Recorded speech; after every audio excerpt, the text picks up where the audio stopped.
दोस्तों tractor check करो। हुण मैं ट्रैक्टर टेस्ट ड्राइविंग करन लग्या सी। रेजर वाला आया सी, कहना यार अज तू रेजर करना। मैं कहा ठीक हो गया जी। देखो दोस्तों मैं रेजर करके दिखा रहा तुहानूं किस तरह का ज़मीन का रेजर होंदा।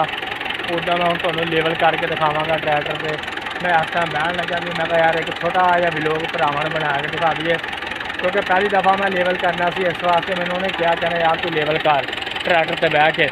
मैं कहा ठीक हो गया जी। उधर सारा साडा सिस्टम चालू हो गया सी, इस वास्ते मैं ब्लॉग बनाया सी।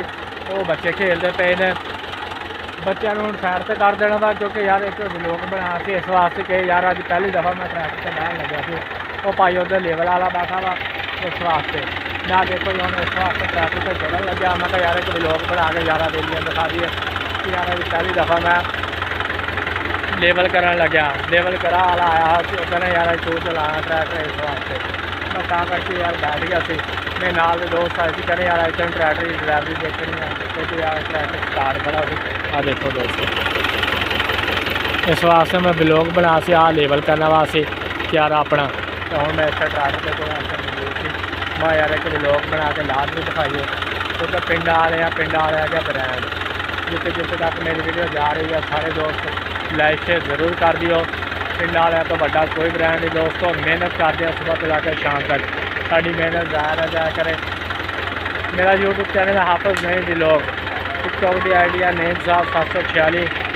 इंशाल्लाह दोस्तों किसी टाइम साडा वक्त भी आऊगा, क्योंकि यार असी मेहनत करते हैं, मेहनत साड़ी जाया नहीं जाऊगी। अगे मैं तुहानूं दिखा दी छलियां का व्लॉग। अज मैं तुहानूं ट्रैक्टर से लेवल करके दिखावांगा कि इस तरह लेवल होंदा वा। दोस्तों मेरी वीडियो लाइक शेयर जरूर करके यहाँ देखो उधर कवडर लग रहे।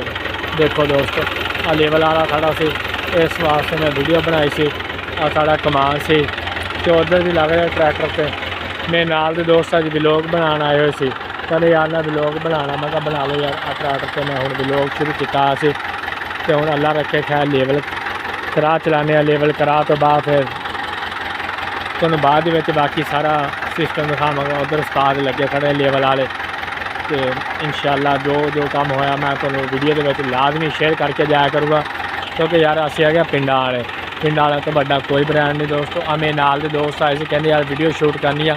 मैं क्या अज टाइम नहीं आएगा, इस वास्ते अज यार ना लेवल करना तां करके अल्लाह बचाए। इस वास्ते आके अपने कैरे में ओके करवा के तुसीं आ जाओ, असीं चलदे ठीक हो गया। तां करके यार इन्हां मैं भेज लिया। मैं कहा यार मैं वीडियो बना ली आ ते लेवल कर लिया। हुण उस्ताद ने लाता लेवल वाला वा, अल्लाह रखे खैर। तो हुण स्टार्टिंग होने लगी आ। सारे दोस्तों को जिते जिते तक मेरा व्लॉग जा रहा, सारे दोस्त लाइक शेयर जरूर करना। पिंडां वाले तो बड़ा कोई ब्रांड नहीं।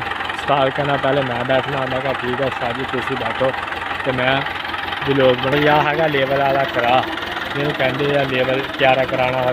देखो जी अस हूँ इस वास्ते पिंडां वाले यही कुछ दिखावांगे। हाँ गुरबत देख तो यार काम चेक कर व्लॉग बनाने वाले ने। लै भी हुण चल पिया वा, ट्रैक्टर स्टार्ट हो गया। उस्ताद ने मैनू कहा मैं चलाना इस टाइम। मैं कहा ठीक हो गया जी। देखो चल पिया जी, हुण ट्रैक्टर स्टार्ट हो गया, टाइम नोट हो गया। तो देखो जी ये हुण लेवल होने लग रहा क्यारा साडा लेवल हो गया वा। तो इत्थे अस हुण वीडियो बनाने आए सी, इस वास्ते अस क्या यार एक वीडियो व्लॉग बना दीए। असीं है पिंडां वाले तो बड़ा कोई ब्रांड नहीं दोस्तों। आ देखो चलदा पिया ना करा, ये लेवल होंदा पिया पूरा। वो अगे मक्की का व्लॉग तुहानूं मैं दिखाया सी, तो हुण मैं इस टाइम व्लॉग इहदा दिखा रहा लेवल का। तो भी दोस्तों लेवल वाले ने शुरू कर लिया स्टार्टिंग। तो सामने उधर लेवल वाला लग्या वा, तो उधर आवाज़ दे दी पई है, टाइम नोट किया वा लेवल करना पूरा 1 घंटे का। पता नहीं है किन्ने पैसे लैंदा वा उस्ताद। लो जी असीं हुण चले इस टाइम। सारे भरावां दोस्तों को मेरी तरफों लव यू हो गया। मेरी वीडियो लाइक शेयर जरूर करके। ट्रैक्टर उत्थे चलदा पिया तो लेवल वाला इत्थे लग्या, क्योंकि यार इदा पता चलता कि वाकई यार लेवल हो रहा। देखो अब बत्ती चलती पई है, सारा सिस्टम उन्होंने लाया वा इस वजह तो, क्योंकि यार लेवल का क्यारे का पता लगूगा। सैल्फी वाला नहीं है भाई जान, ये है वा